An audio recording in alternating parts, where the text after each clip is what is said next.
বা ରୀତିଯୁଗ ଦେଖନ୍ତୁ +3 second semester ଯେଉଁମାନେ ପଢ଼ୁଛନ୍ତି ତ ମଧ୍ୟଯୁଗ ବା ରୀତିଯୁଗ ଯେଉଁଟାକି କୋର୍ ପେପର୍ 4 ରହୁଛି କୋର୍ ପେପର୍ 3 ଟୁ ଆପଣଙ୍କର କୋର୍ ପେପର୍ ଟିକେ ଆପଣଙ୍କୁ ଡିଫିକଲ୍ଟ ଲାଗୁଥିବ ପିଲାମାନଙ୍କୁ। ତ ଦେଖନ୍ତୁ କିଛି ଡିଫିକଲ୍ଟ ନାହିଁ ଆମକୁ, ମାନେ ମଧ୍ୟଯୁଗ ବା ରୀତିଯୁଗର ଯେକୌଣସି ଛୋଟ ମୋଟ ଯାହା ବି କୋଶ୍ଚିନ୍ ଅଛି ଏଇଠି ଆପଣ ପାଇପାରିବେ। ଟୋଟାଲି ଆପଣ କନସେପ୍ଟ କ୍ଲିୟର ହେଇଯିବେ। ମୁଁ ଆପଣଙ୍କୁ କନସେପ୍ଟ କ୍ଲିୟର କରିଦେବି, ଆପଣ ବୁଝିପାରିବେ ଆରାମସେ ମଧ୍ୟଯୁଗ ରୀତି ମାନେ ରୀତି ସାହିତ୍ୟର ଆପଣ ଯାହା ବି କୋଶ୍ଚିନ୍ ଅଛି ଆପଣମାନେ ଏଠାରେ ପାଇପାରିବେ। ବୁଝିପାରିଲେ? ତ ଦେଖନ୍ତୁ ଆଜି ଆମେ ଡିସ୍କସନ୍ କରିବା ମଧ୍ୟଯୁଗ ଆଉ ରୀତିଯୁଗ ବିଷୟରେ, ତାଙ୍କର ମାନେ ଲଙ୍ଗ କୋଶ୍ଚିନ୍ କେମିତି ଆସିବ ଆପଣଙ୍କୁ ଡିଟେଲ୍ସ ମୁଁ ଆପଣଙ୍କ ସହିତ ସେୟାର କରିବି। ସମସ୍ତେ ଚ୍ୟାନେଲକୁ ନଆସିଥିଲେ ଚ୍ୟାନେଲକୁ ସବସ୍କ୍ରାଇବ କରିଦେବେ, ଭିଡ଼ିଓକୁ ସମସ୍ତେ ଲାଇକ୍ କରିଦେବେ। ତ ଦେଖ ପିଲେ ମଧ୍ୟଯୁଗ ବା ରୀତିଯୁଗ ତାର ସମୟସୀମା ହେଉଛି ଦେଖନ୍ତୁ 1650 ଖ୍ରୀଷ୍ଟାବ୍ଦରୁ 1680 ଖ୍ରୀଷ୍ଟାବ୍ଦ ବୋଲି ଆମେ ଜାଣିପାରିବା। ଏଠି ଦେଖନ୍ତୁ ଆପଣମାନେ ତାର ସମୟସୀମା ମାନେ ଯୁଗ ବିଭାଜନ କେବେଠୁ ଆରମ୍ଭ ହେଇଛି, ତାର ମାନେ ତାର ପର୍ଯ୍ୟାୟ କ'ଣ କ'ଣ ଅଛି ଆମେ ଆପଣମାନଙ୍କୁ ସେୟାର କରିଦେବି। ବୁଝିପାରିଲେ? ତ ଚାଲନ୍ତୁ ଭିଡ଼ିଓକୁ ଷ୍ଟାର୍ଟ କରିବା। ତ ଏଠି ପିଲା ଦେଖନ୍ତୁ ଆମେ ଜାଣିବା ରୀତି ଅର୍ଥ କ'ଣ ପିଲା ଷ୍ଟାଇଲ। ଆମେ ଯେଉଁଟା କୁହାଯାଉଛି ଷ୍ଟାଇଲକୁ ଆମେ ରୀତି ବୋଲି କୁହାଯାଏ। ତ ରୀତି ଇଂରାଜୀ ଶବ୍ଦ ଅର୍ଥ ହେଉଛି ଷ୍ଟାଇଲ ବୋଲି କହିପାରିବା ବା ନିୟମ ବୋଲି ଆମେ କହିବା। ତ ଦେଖନ୍ତୁ ଶୈଳୀ ବିଶିଷ୍ଟ ପଦ ଯୋଜନା ବା ପଦ ସଂଗଠନ। ରୀତିର ଅର୍ଥ କ'ଣ? କୋଶ୍ଚିନ୍ ଆସିବ ସର୍ଟ କୋଶ୍ଚିନ୍। ତ ରୀତିର ଅର୍ଥ ହେଉଛି ଷ୍ଟାଇଲ ବା ନିୟମ, ଯେଉଁଟାକି ଶୈଳୀ ବିଶିଷ୍ଟ ବା ପଦ ଯୋଜନା ବା ସଂଗଠନକୁ ଆମେ ରୀତି ବୋଲି କହିଥାଉ। ଏହି ଯୁଗରେ ବିଶିଷ୍ଟ ପଦ ସଂଗଠନ ବା ରୀତି ଉପରେ ସର୍ବାଧିକ ଗୁରୁତ୍ୱ ଦିଆଯାଇଥିବାରୁ ଏହାର ରୀତି ଯୁଗ କୁହାଯାଏ। ହେଲା, ମାନେ କାହିଁକି ରୀତି ଯୁଗ କୁହାଯାଏ କୋଶ୍ଚିନ୍ ଆସେ, ଆପଣଙ୍କ କନସେପ୍ଟ ପୁରା କ୍ଲିୟର ହେଇଯିବ ଏଇ ଗୋଟେ ଭିଡ଼ିଓରେ। ଆପଣ ସମସ୍ତେ ଭିଡ଼ିଓକୁ ଲାଷ୍ଟ ଦେଖିବେ। ଏଇ ଯେଉଁ ମଧ୍ୟଯୁଗ ବା ରୀତି ଯୁଗ ଆପଣଙ୍କର କିଛି ବି ଡାଉଟ୍ ରହିବନି ଏଇ ଗୋଟେ ଭିଡ଼ିଓ ଯଦି ଲାଷ୍ଟକୁ ଦେଖିବେ, ମୁଁ ଆପଣଙ୍କୁ ସେଇ ଅନୁସାରେ ପଢ଼େଇବି। ଦେଖ ରୀତି ଯୁଗ କାହିଁକି କୁହାଯାଏ ପିଲେ, କାହିଁକି ରୀତି ଯୁଗ ବୋଲି କୁହାଗଲା, କାହିଁକି ନା ଏଇ ଯୁଗରେ ବିଶିଷ୍ଟ ପଦ ବା ସଂଗଠନ ବା ରୀତି ଉପରେ ସର୍ବାଧିକ ଗୁରୁତ୍ୱ ଦିଆଯାଉଥିଲା। ମାନେ ଏଇ ଯେଉଁ ଯୁଗରେ କାହିଁକି ନା ରୀତି ଯୁଗ କୁହାଯାଏ, ଏଇ ଯେଉଁ ଯୁଗରେ ମାନେ ସର୍ବାଧିକ ଗୁରୁତ୍ୱ ଦିଆଯାଉଥିଲା ରୀତି ଉପରେ, ତ ଏହାକୁ ରୀତି ଯୁଗ ବୋଲି ଆମେ କହିଥାଉ। ଦେଖନ୍ତୁ ଏଇ ଯେଉଁ ରୀତି ଯୁଗର ସର୍ବଶ୍ରେଷ୍ଠ ବିନ୍ଦାଣୀ ହେଉଛି ଉପେନ୍ଦ୍ର ଭଞ୍ଜ ପିଲେ। ଉପେନ୍ଦ୍ର ଭଞ୍ଜ ଏଇ ଯୁଗର ରୀତି ଯୁଗର ସର୍ବଶ୍ରେଷ୍ଠ ବିନ୍ଦାଣୀ ବୋଲି କହିଥାଉ। କୋଶ୍ଚିନ୍ ଆସିବ ଏଇ ଯେଉଁ ରୀତି ଯୁଗର ସର୍ବଶ୍ରେଷ୍ଠ ବିନ୍ଦାଣୀ କିଏ, ତ ଆପଣମାନେ ଲେଖିବେ ଉପେନ୍ଦ୍ର ଭଞ୍ଜ। ତେଣୁ ଏହାକୁ ଭଞ୍ଜ ଯୁଗ ମଧ୍ୟ କୁହାଯାଏ। ଆଉ ଗୋଟେ ନାମ ଆସିଲା ଦେଖନ୍ତୁ ରୀତି ଯୁଗ ବା ମଧ୍ୟଯୁଗ ଏବଂ କ'ଣ, ହଁ ରୀତି ଯୁଗ ମଧ୍ୟଯୁଗ, ଆଉ ଗୋଟେ ଅଛି ଭଞ୍ଜ ଯୁଗ। ଆପଣମାନେ ଭଞ୍ଜ ଯୁଗ ମଧ୍ୟ କହିପାରିବେ ଏଇ ରୀତି ଯୁଗକୁ। ହେଲା, କାହିଁକି ରୀତି ଯୁଗକୁ ଭଞ୍ଜ ଯୁଗ କୁହାଯାଏ? ଉପେନ୍ଦ୍ର ଭଞ୍ଜ ଏ ଯୁଗର ରୀତି ଯୁଗର ସର୍ବଶ୍ରେଷ୍ଠ ହୋଇଥିବାରୁ ଏହାକୁ ଭଞ୍ଜ ଯୁଗ ବୋଲି ମଧ୍ୟ କୁହାଯାଏ। ତ ପରବର୍ତ୍ତୀ କ'ଣ କୁହାଯାଏ ଦେଖନ୍ତୁ, ଏବଂ ଏହି ଯୁଗକୁ ଅଳଙ୍କାର ଯୁଗ ମଧ୍ୟ କୁହାଯାଏ ପିଲେ। ଦେଖନ୍ତୁ କେତୋଟି ନାଁ ବାହାରିଲା, ମାନେ ଏଇ ଯେଉଁ ମଧ୍ୟଯୁଗର କେତୋଟି ନାଁ ମାନେ ବାହାରିଲାଣି। ଗୋଟେ ହେଲା ମଧ୍ୟଯୁଗ, ହେଲା ମଧ୍ୟଯୁଗ, ଆଉ ଗୋଟେ ରୀତି ଯୁଗ, ଆଉ ଗୋଟେ ଭଞ୍ଜ ଯୁଗ, ଆଉ ଗୋଟେ ଅଳଙ୍କାର ଯୁଗ ବୋଲି ମଧ୍ୟ କୁହାଯାଏ। ମାନେ ଚାରିଟି ନାଁ ଆମେ ଜାଣିପାରିଲେ ବା ଜାଣିସାରିଲେ। ଯଦି ପରୀକ୍ଷାରେ ପ୍ରଶ୍ନ ଆସେ ରୀତି ଯୁଗର 2ଟି ନାମ ଲେଖ, ତାହେଲେ ଆପଣମାନେ ଯେକୌଣସି ନାମ ଗୋଟେ ଲେଖିଦେବେ। ଅଳଙ୍କାର ଯୁଗ ଲେଖିବେ, ଆଇଦର ଆପଣଙ୍କର ଭଞ୍ଜ ଯୁଗ ଲେଖିବେ, ମଧ୍ୟଯୁଗ ମଧ୍ୟ ଲେଖିବେ, କିମ୍ବା ଆପଣଙ୍କର କ'ଣ ରୀତି ଯୁଗ ମଧ୍ୟ ଲେଖିପାରିବେ। ହେଲା, ତ କ'ଣ କୁହାଯାଇଛି, ଏବଂ ଏଇ ଯୁଗକୁ ଅଳଙ୍କାର ଯୁଗ ମଧ୍ୟ କୁହାଯାଏ। ରୀତିର ଅନ୍ୟ ନାମ ହେଉଛି ଅଳଙ୍କାର ଯୁଗ। ତ କାରଣ ଏ ଯୁଗର କବିମାନେ ଅଳଙ୍କାରିତ ଚତୁର ଦେଖାଇବାକୁ ସର୍ବାଧିକ ଯତ୍ନବାନ ଥିବାରୁ ଏ ଯୁଗକୁ ଅଳଙ୍କାର ଯୁଗ କୁହାଯାଏ। ଏଇଠି ପ୍ରଶ୍ନ ଆସେ ଦେଖ, ବୋଲେ ଏଇଠି ଆପଣଙ୍କର ପ୍ରଶ୍ନ ଆସେ ଅଳଙ୍କାର ଯୁଗ କାହାକୁ କୁହାଯାଏ। ହେଲା, ଗୋଟିଏ ଶବ୍ଦରେ ଆପଣଙ୍କର କୋଶ୍ଚିନ୍ ଆସିପାରେ ଅଳଙ୍କାର ଯୁଗ କାହାକୁ କୁହାଯାଏ। ତ ଅଳଙ୍କାର ଯୁଗ କାହାକୁ କୁହାଯାଏ, ଏବଂ ଦେଖ ଅଳଙ୍କାର ଯୁଗ ମୋତେ କୁହାଯାଏ କାରଣ ରୀତିର ଅନ୍ୟ ନାମ ହେଉଛି ଅଳଙ୍କାର ଯୁଗ। କାରଣ ଏ ଯୁଗର କବିମାନେ ଆଳଙ୍କାରିକ ଚତୁରୀ ବା ଦେଖାଇବାକୁ ସର୍ବାଧିକ ଯତ୍ନବାନ ଥିବାରୁ ଏ ଯୁଗକୁ ଅଳଙ୍କାର ଯୁଗ କୁହାଯାଏ। କାହିଁକିନା ଏହି ସମୟରେ ଯେଉଁ କବିମାନେ ଥିଲେ ଅଳଙ୍କାର ଉପରେ ବହୁତ ମାନେ ସେମାନେ ସର୍ବାଧିକ ଯତ୍ନବାନ ଥିବାରୁ ଏହି ଯୁଗକୁ ଆମେ ମାନେ ଅଳଙ୍କାର ଯୁଗ ବୋଲି କହିଥାଉ। ବା ଏଇ ଯୁଗରେ ଅଳଙ୍କାରିତ ବିଷୟରେ ସମସ୍ତେ ମାନେ କ'ଣ ଜାଣିପାରୁଥିଲେ। ହେଲା, ତେଣୁକରି ଆମେ ଅଳଙ୍କାର ଯୁଗ ବୋଲି ଆମେ କହିପାରିବା। ହେଲା, ନେକ୍ସଟ ଦେଖନ୍ତୁ ବା ଅଧିକ ମାତ୍ରାରେ ଅଳଙ୍କାର ପ୍ରୟୋଗ ହୋଇଥିବାରୁ।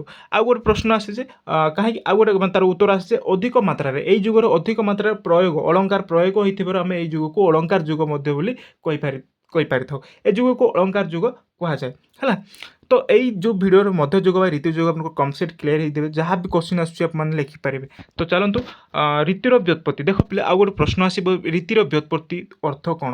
ଦେଖ ରୀତିର ବ୍ୟୁତ୍ପତ୍ତି ଅର୍ଥ ହେଉଛି ମାର୍ଗ। ତ ଭାବ ପ୍ରକାଶ ନିମନ୍ତେ ନିଜର ରୁଚି ଅନୁଯାୟୀ ପ୍ରୟୋଗ କରାଯାଉଥିବା ଶୈଳୀ ହିଁ ରୀତି। ମାନେ ରୀତି କୋଶ୍ଚିନ୍ ଆସେ, ରୀତି କାହାକୁ କୁହାଯାଏ? ରୀତି ଇଂରାଜୀ ଶବ୍ଦ ହେଉଛି ଷ୍ଟାଇଲ। है इंग्राजी शब्द स्टाइल। तो रीति क्या कहुए भाव प्रकाश निमंते निजर रुचि अनुसार माने निजर पसंद अनुसार पे देखो आपने स्टाइल आपने जेकोसी जो जहाँ भी आपने किणाकुणी कर निजर रुचि अनुसार आपने किणुंट यह नुह आप पसंद नए किणवे एमती नुहे आप पसंद जहाँ होने किणिकी पिंधुंट। तो यहाँ कहीपर रीति क्या कहुए भाव प्रकाश निमंते निजर रुचि अनुसार प्रयोग कर शैली को आम जो रीति कहवा है क्वेश्चन आसो गोटे वाक्य लिखे। देखो रीतिर प्रवक्ता बोले बहुत इंपोर्टेंट रीतिर प्रवक्ता होती आचार्य बामन है क्वेश्चन आसो रीतिर प्रवक्ता किए आचार्य बामन। आउ गोटे पिला बहुत माने क्वेश्चन आसे यहाँ रीति केते प्रकार रीति पिला 4 प्रकार है वैदर्भी गौड़ी पांचाली लाटी यही 4टी नहीं आम रीति भाग कर। तो देखो माघदी अवंतिका आउ गोटे रोचे जो माने पाखापाखि पिला प्रायतः 4 प्रकार कही था है 4 प्रकार ही लिखे। तो ये देखूँ यही जो 4टी रीति विश्वनाथ कविराज द्वारा साहित्य दर्पण लिखा जाए आउ देखो कौन रीति जुग को ओडिया साहित्य सुवर्ण जुग कहुए। तो देख पे मैंने 5टी पाखापाखि आम रीति जुग को आम केतोटी ना आम जानी सारे 5टी ये गोटे आसला देखो रीति जुग को ओडिया साहित्य सुवर्ण जुग कहुए। तो क्वेश्चन पे ये आप सुवर्ण जुग कहले क्या बुझ क्वेश्चन आसो यहाँ गोटे है। तो सुवर्ण जुग कहुए आम रीति जुग को। तो एवं रीति साहित्य संस्कृत शब्दर व्यवहार देखा पाई था आम ये रीति जुगे संस्कृत से समय पे संस्कृतर व्यवहार अधिकांश माने व्यवहार करुले। तो रीति जुगर 3 जन श्रेष्ठ बिंदाणी कवि होती यहाँ कवि माने प्रश्न आसे रीति जुगर 2 जनकर श्रेष्ठ कविंर नाम आलोचना कर बा लेख ताले देखो ये लिखे कवि सम्राट उपेन्द्र भंज सर्वप्रथम नेक्स्ट होती अभिमन्यु सामंत सिंहार एवं दीनकृष्ण दास। तो उपेन्द्र भंज को कवि सम्राट एवं शब्द सम्राट मत कहुए यहाँ मन रखिए उपेन्द्र भंज को कौन कौन कहुए आउ अन्य नाम कौन उपेन्द्र भंज को कवि सम्राट एवं शब्द सम्राट मत कहुए पे है मन रखिए। तो आउ कौन अच्छी रीति जुगर काल्पनिक पौराणिक वैष्णव काव्य देखा मिले जो क्वेश्चन जदि प्रश्न जदि पचारती रीति जुगर आम कौ सब माने विषय को आम देखिपार। तो से समय आम पौराणिक पिले है काल्पनिक एवं वैष्णव काव्य आम देखा पाई रीति जुगर। तो प्रथम काल्पनिक काव्य यह भी क्वेश्चन आसीपे प्रथम काल्पनिक काव्य के कल्पलता जो स्रष्टा हूँ अर्जुन दास। प्रथम काल्पनिक काव्य कौन कल्पलता क्वेश्चन आसो। प्रथम छंदबंध काव्य किए लिखिं राम विवाह बा प्रथम छंदबंध काव्यर नाम राम विवाह है। तो प्रश्न आ कौन अच्छे रीति जुगर काव्य साहित्य ध्वनि रस गुण अलंकार मंगलाचरण गतानुगतिकता पौराणिकता सांघातिकता प्रकृति चित्र इत्यादि प्रयोग करा। तो ये जो माने रीति जुगर कौन सब माने व्यवहार कर कौन सब रचना कर ध्वनि रस गुण अलंकार मंगलाचरण गतानुगतिकता पौराणिक कथा सब माने रचना करा। एबे पे देखो आमको रीति ध्वनि अच्छी रस अच्छी आम जाना ध्वनि क्या कहुए क्वेश्चन आसे ध्वनिर प्रवक्ता किए बोला क्वेश्चन आसे। तो देखो ध्वनि क्या कहुए आम जाना ध्वनिर प्रवक्ता हूँ पे आचार्य आनंद वर्धन को आम ध्वनिर प्रवक्ता कही था। ध्वनि देखो ध्वनि अनुरणन माध्यम शब्द सृष्टि हुए। तो ध्वनि 3 प्रकार पे मन रखु ध्वनि केते प्रकार 3 प्रकार वस्तु ध्वनि रस ध्वनि अलंकार ध्वनि है वस्तु ध्वनि रस ध्वनि अलंकार ध्वनि। तो एमध्य श्रेष्ठ ध्वनि हूँ रस ध्वनि को आम श्रेष्ठ ध्वनि बोली कहीपर बुझीपारे।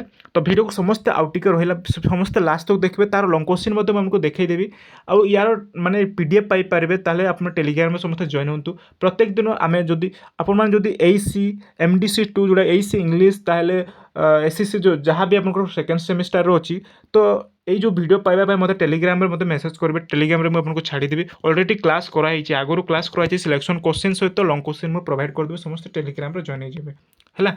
तो पे देखो रस ध्वनि पर आसला रस रसर प्रवक्ता पे नंदीकेशरी भरतमुनि है रसर प्रवक्ता हूँ नंदीकेशरी बा भरतमुनि आम भरतमुनि बोली कहीपर।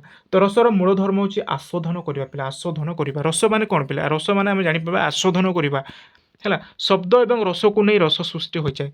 तो रस नहीं क्या सृष्टि होता है शब्द एवं रस को नहीं रस सृष्टि होता है। रस 9 प्रकार पे यहाँ बहुत इंपोर्टेंट रस केते प्रकार 9 प्रकार किंतु भरतमुनि मत रस 8 प्रकार बोली से कहते। तो से रस गुड़ी कौन कौन आम जाना लिखि रखुद आप खातार श्रृंगार रस हास्य रस करुण रस रौद्र रस वीर रस भयानक रस विभत्स रस अद्भुत रस एवं परवर्ती काल में आचार्य ममटक शांत रस और विश्वनाथ कविराज को कौन बात्सल्य रस संयोग कले।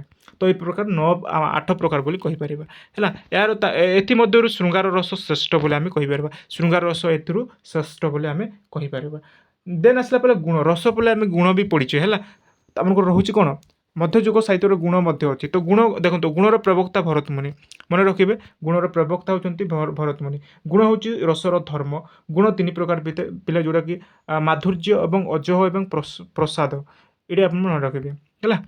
ତ ପରବର୍ତ୍ତୀ କ'ଣ ଅଛି କିନ୍ତୁ ଗୁଣ 10 ପ୍ରକାର ବୋଲି ମତ ଦେଇଛନ୍ତି ଆଚାର୍ଯ୍ୟ ଦଣ୍ଡୀ। ସେଗୁଡ଼ିକ ଯଥା ଆମେ ପ୍ରାୟତଃ ଯଦି କୋଶ୍ଚିନ୍ ଆସିବ ପିଲେ 3 ପ୍ରକାର ହିଁ ଲେଖିବେ ଗୁଣ ହେଲା।